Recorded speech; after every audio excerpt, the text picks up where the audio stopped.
Programa Sociedade Solidária de Volta. Na edição de hoje, conhecemos o trabalho da creche Adélia Cury, que apoia mães de baixa renda para que elas possam trabalhar enquanto seus filhos ficam em segurança, com todos os cuidados e a atenção pedagógica devida. Esse trabalho, como a gente viu no bloco anterior, é mantido graças à Associação Beneficente Sírio-Libanesa. Representa uma comunidade grande e importante na capital paulista. Nesse bloco, vamos conhecer um pouco mais a respeito dessa mobilização solidária que tem tudo a ver com a história do mundo e também com a história de tantos brasileiros e brasileiras. Bom, primeiramente, agradecemos a nossa convidada nesse bloco, a professora Maria Luísa Mograb. Ela é diretora, representa hoje a associação e compartilha conosco um pouco da trajetória também dessa comunidade tão importante. Seja muito bem-vinda aqui à Sociedade Muito obrigada. Solidária. A associação aqui agradece a vocês a oportunidade de mostrar um pouquinho daquilo que a gente faz em prol desse grande São Paulo. Bom, para começar, eu queria que a senhora contasse, então, a respeito da própria história da origem dessa associação e que mais tarde viria a criar também essa creche. Este ano a associação comemora 90 anos de existência.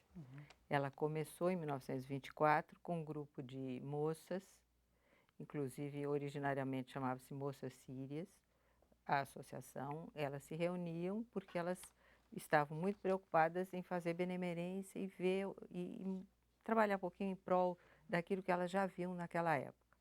Aí elas começaram a se reunir, um grupo pequeno, e depois foram agregando e o movimento foi aumentando, e elas começaram a fazer campanhas e estar sempre prontas a resolver várias campanhas. Inclusive tiveram um papel muito grande na Revolução de 32, quando elas coordenaram o trabalho das capas impermeáveis que os nossos soldados paulistas, precisavam usar, porque o clima naquela época era bem diferente do que é hoje.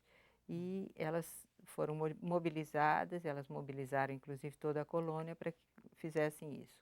Outras campanhas de solidariedade com vários refugiados da Palestina, ou eles passavam alguma necessidade lá nas revoluções na Síria de então, 1930 até 1950, vários momentos de luta aconteceram, e elas se reuniam e mandavam donativos para lá em prol dessas pessoas necessitadas. Esse foi sempre o caminho inicial da associação.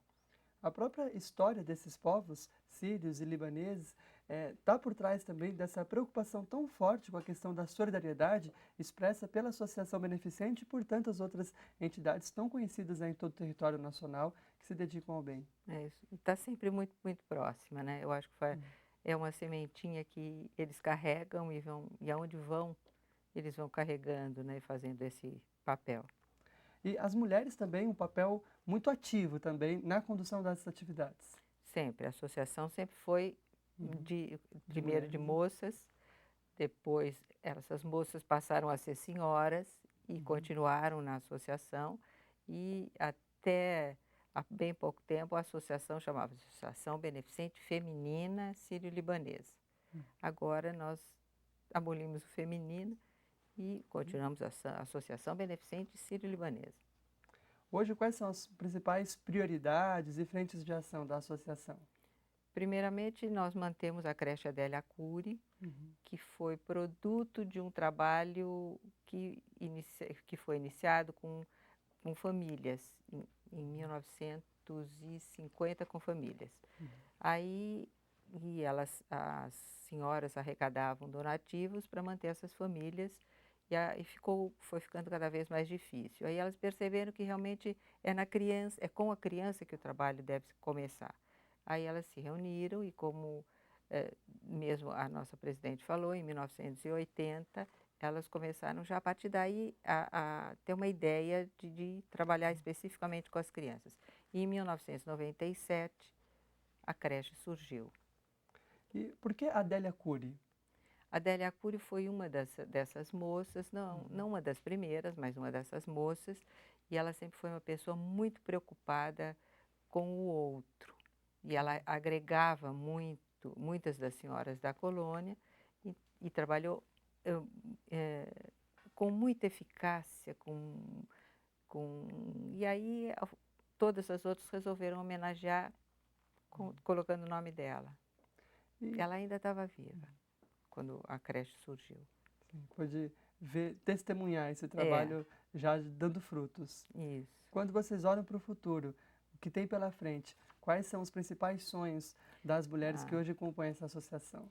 Nós sonhamos, nós queremos, primeiro nos nossos 90 anos, nós queremos mais 90 crianças para cuidar, e nós queremos fazer um trabalho maior com a comunidade em torno, com os pais, que nós começamos a fazer, mas por falta de espaço, porque nós temos só aquele espaço físico, ainda não deu para a gente concluir. Essa é uma das grandes aspirações que a gente tem. Aumentar o espaço para poder atender mais crianças, mais famílias e ampliar esse trabalho, né, que faz muito bem para a gente.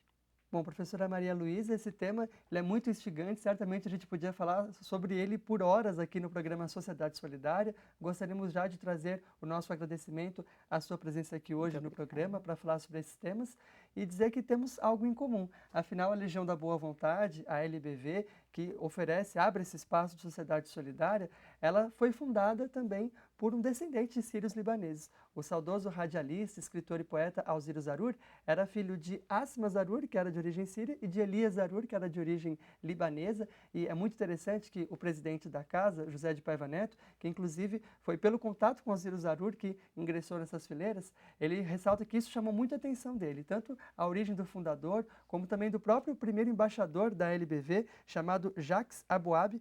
Ele era de origem judia. Desde aquele momento, esse ecumenismo presente na história da LBV também se fez presente.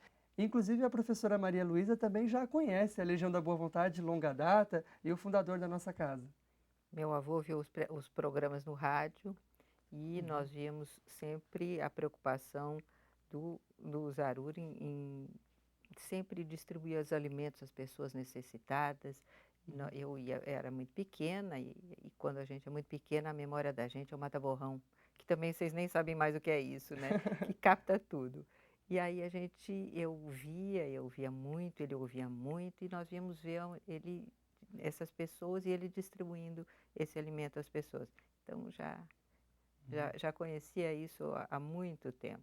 E também o radialista Paiva Neto também, porque pelo rádio também nós ouvíamos. É muito interessante ver como esse ideal de solidariedade, ele com o tempo ganha força também. E hoje a senhora inclusive se dedicando também a fazer o bem às outras pessoas. E é do saudoso fundador dessa casa que nós destacamos uma reflexão. Está no artigo É Urgente Reeducar, de Paiva Neto. Afirma Zarur: governar é ensinar cada um a governar a si mesmo.